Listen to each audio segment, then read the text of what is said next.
Back to espresso. Break के बाद हाजिर हो चुके हैं। हाँ, आवाज नहीं निकली। लिपसिंक हो गया। चलिए, सफर शर्त हमने आपको दिखाता है, चूंकि हम इससे पहले थोड़ा सा देख रहे थे एज अ प्रीव्यू। क्या खूबसूरत जगह हैं, और एक बार फिर दिखाने से पहले कहना जरूरी है कि कैमरा कतई तौर पे इन मनाजिर के साथ इंसाफ नहीं करता है। वॉच सफर शर्त। आज आपको गाकूच दिखाते हैं, और क्या हैरत कदा है ये मनाजिर का हैरत कदा। देखिए,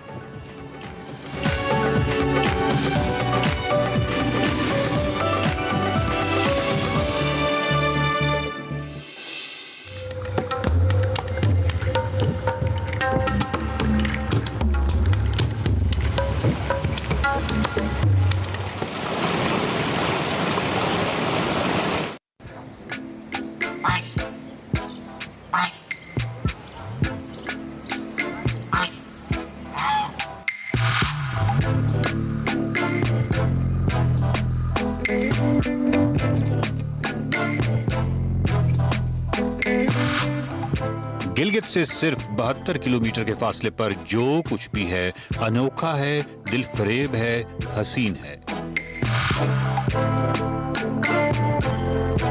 गिलगित से 72 किलोमीटर के फासले पर गाकूच है। जिला वेजर का सदर मकाम तो है ही, गाकूच को देखकर लगता है जैसे ये फितरी हुस्न का भी सदर मकाम है।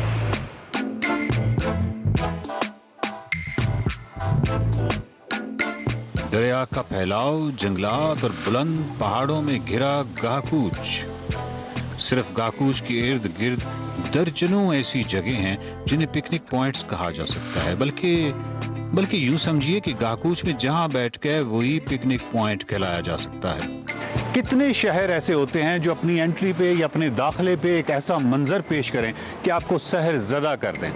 ये एक ऐसी खूबसूरत सरजमीन है गाकूच की। वेज़र का जो सदर मकाम है गाकूच, ये जब आप एंटर होते हैं तो एक मोड़ है, और उस मोड़ से अचानक पूरा गाकूच जो है वो आपके सामने नज़र आता है। ये एक बहुत ही खूबसूरत पुल नज़र आता है, कॉन्चे ब्रिज जिसको कहते हैं। 1985 से 1990 तक ये बनता रहा, और ये जो ब्रिज है, ये जो कॉन्चे ब्रिज है, ये अशकुमन वैली की जानब जा रहा है। और यहाँ पे आप कशकार हो जाते हैं कि मुझे अशकुमन वैली जाना है या मुझे सीधा आगे फंडर की जानब सफ़र जारी रखना है। लेकिन भारत फ़िलहाल बात हो रही है गाकूच की, तो मेरे ही अपनी कम से कम नॉलेज में गिलगित बल्तिस्तान में ऐसा कोई शहर नहीं है जो अपने दाखिले पे एक ऐसा मोड़ आए और मोड़ के आगे अचानक एक ऐसा मंजर आए जो आपको सहर ज़दा कर दे। ये जो मोड़ है ये बड़ा कमाल है। इस पे इसके हवाले से मुख्तलिफ़ किस्म की कहानियाँ भी हैं, जिन्नात के हवाले से भी कहानियाँ हैं, क्योंकि यहाँ पे एक्सीडेंट्स बहुत ज़्यादा होते हैं क्योंकि ये अचानक मोड़ है। और कुछ कहा जाता है कि कोई जिन है, जो कि बहुत ज़्यादा हादसात भी होते हैं यहाँ पे। तो दो तरह के जिन होते हैं, एक तो शायद कोई एक्चुअल जिन होता होगा, लेकिन एक जिन जो है वो आपके अंदर होता है, और वो जो जिन है उसको ज़रा काबू करना बहुत ज़रूरी है, क्योंकि वो जिन जो है वो चाहता है कि रोड क्योंकि अच्छी है तो 80-90 से कम क्यों सफ़र किया जाए। तो ऐसा जिन जो है वो फिर एक हादसे की वजह बनता है। तो अपने अंदर वाले जिन को कंट्रोल करें। बाकी जिन के बारे में मैं कुछ नहीं कह सकता। बहुत ही खूबसूरत ब्रिज है और बहुत ही खूबसूरत मंजर है। सिर्फ ये जो गाकूच यहाँ से लेके, इस मोड़ से लेके गाकूच तक जितना सफ़र है उसको ज़रा देखिए कि ऐसी लैंडस्केप आपको कहीं और किसी जगह कोई मिसाल है तो ज़रूर बताइएगा, क्योंकि आपको कहीं कोई ऐसी मिसाल नहीं मिलेगी जो इतनी वास्टनेस है, फिर आगे जंगल है और बहुत ही खूबसूरत है। सो आप ज़रा ये लुत्फ़अंदोज़ हों कि गाकूच तक, इस मोड़ से गाकूच तक पहुँचने तक कैसे जादुई और तिलिस्माती मनाज़िर हैं।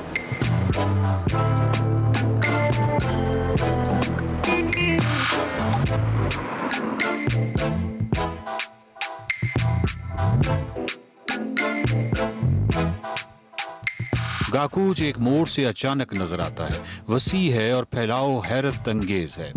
गाकूच का पहला मंजर ही दिल खुश कर देता है। रास्ते में कई जगह दरिया के रुके पानी, छोटे छोटे तालाबों का, झीलों का मंजर पेश करते हैं। गाकूच से पहले एक मुअल्लक पुल आता है जिसे सेल्फी ब्रिज कहते हैं। शायद इसका नाम सयाहों का ज्यादा सेल्फियां लेने की वजह से पड़ गया हो। गाकूच की एंट्री पे जो मनाजिर हैं यकीनन आप देख रहे हैं कि कितने खूबसूरत हैं, और इंसानी आंख जो है वो यकीन नहीं कर सकती कि ये सब कुछ जो है ये रियल है। आपको ऐसे लगता है जैसे कोई 3D एनिमेशन फिल्म चल रही है और कोई बहुत ही अफसानवी और तिलिस्माती किस्म के मनाजिर किसी डायरेक्टर की तख़य्युल की पैदावार हैं, लेकिन ऐसा नहीं है। ये बिल्कुल रियल है, और इसी रियलिटी में, इसी 3D एनिमेशन में, इसी एक तिलिस्माती दुनिया में जब आप आगे आते हैं तो आगे आपको एक कुछ हट्स नज़र आते हैं, यानी एक सेल्फी ब्रिज, एक ब्रिज नज़र आता है जिसको सेल्फी ब्रिज कहते हैं, और उसके साथ ही आपको इस साइड पे नीली छतों वाले बड़े ही खूबसूरत हट्स से नज़र आते हैं, और उसके साथ जो है वो दरिया का एक हिस्सा जो है इसके बिल्कुल सामने बह रहा है, जो कि बहुत ही खूबसूरत है। सो जब आप अंदर आते हैं तो मालूम होता है कि यहाँ पे कुछ नहीं है। यहाँ पे एक्चुअली ये बिल्कुल एक खंडर का एक मंजर पेश कर रहे हैं, और फिर यकीनन आपके अंदर एक तजस्सुस होता है कि इतनी खूबसूरत प्रॉपर्टी ये कैसे हो सकता है कि ये इसको अकेला छोड़ दिया जाए और इससे कोई बिजनेस या कोई प्रॉफिट न कमाया जाए। ये कौन इंडिविजुअल है, ये कैसा आदमी है जिसको ये नहीं मालूम कि किस खूबसूरत जगह पे उसकी ये जगह है और उसको यूटिलाइज नहीं कर रहा। अब फिर खैर आपको मालूम होता है जब आप पता करते हैं वो नहीं हुकूमत का है, और हुकूमत ने आपको पता है हमारे तो हमेशा अंदर से दिल से दुआ रही है कि हुकूमत जो है वो हमारी बहुत अच्छी कारोबारी साबित हो, लेकिन हम देखते ये हैं कि अमूमन जब स्पेशली टूरिज़्म के हवाले से इस तरह की जगह जो है वो वीरान पड़ी होती हैं, और दिल दुखता है क्योंकि ये जो भी जगह है बहरहाल, और इस तरह की बहुत सारी जगह जो हैं ये बहरहाल टैक्सेस और तमाम आवाम की ही टैक्सेस होते हैं। अब आप एक इनिशिएटिव लेते हैं और उसके बाद ये हालात हो जाते हैं। सो अफसोस होता है जब आप ऐसी किसी उजाड़ और क्या कहते हैं बिल्कुल नाकारा किस्म की प्रॉपर्टी को देखते हैं, जो कि लोकेशन बहुत अच्छी होती है, खूबसूरत जगह होती है, लेकिन वहाँ पे कुछ भी नहीं किया जा रहा होता, और ना ही कोई उसकी कोई यूटिलाइजेशन है।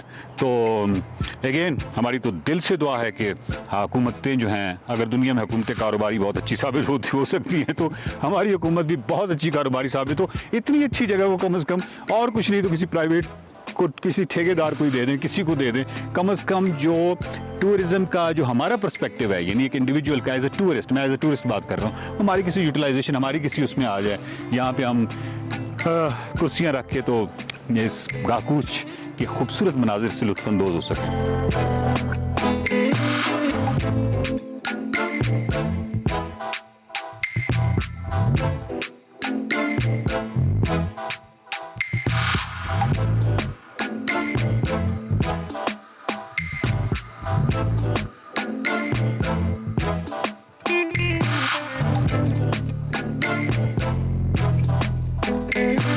गाकूच की वुसअत की वजह से यहाँ रोशनी और साये का खेल हमा वक्त जारी रहता है। अगर आप किसी ऊंची जगह पर बैठ जाएं और आसमान पर बादल के टुकड़े हों तो आपको ये खेल बहुत दिलचस्प महसूस होगा। लेकिन इस दिलचस्प खेल के पीछे राज यही है कि गाकूच की वुसअत देखने लायक है। गिलगित से सिर्फ 2 घंटे की मुसाफत पर गाकूच है, या यूं कहिए कि गिलगित से सिर्फ 2 घंटे की मुसाफत पर हैरतों पर मुश्तमिल एक अजायब घर है। जब भी गिलगित जाएं तो इस हैरतों के अजायब घर को देखने जरूर जाएं।